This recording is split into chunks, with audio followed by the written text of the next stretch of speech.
মিজানুর রহমান আজারী হুজুর একটা কথা বলেছিল, একদল খাইয়া গেছে আর একদল খাওয়ার জন্য প্রস্তুত হয়ে আছে।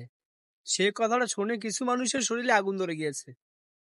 তো সে কথাটা তো আপনাদেরকে উদ্দেশ্য করে বলে নাই, যারা দুর্নীতিবাজ, যারা দেশের টাকা লুট করে বিদেশে পাচার করে, তাদেরকে উদ্দেশ্য করে এই কথাটা বলা হয়েছে।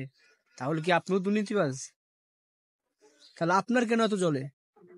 আপনি কেন মিডিয়ার সামনে এসে তাকে নিয়ে বদনাম করতেছেন? তাহলে আপনারও জ্বলে?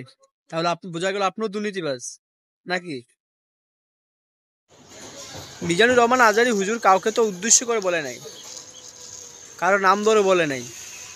যারা দেশের জনগণের টাকা মেরে খায়, দেশের জনগণের টাকা বিদেশে পাচার করে, তাদেরকে উদ্দেশ্য করে কথাটা বলা হয়েছে। তো আপনারা দুর্নীতিবাজ না, আপনারা দেশের টাকা লুট করে বিদেশে পাচার করেন না, তাহলে আপনার কেন জ্বলে? হ্যাঁ, তাহলে বোঝা গেল আপনিও দুর্নীতিবাজ, তাই না?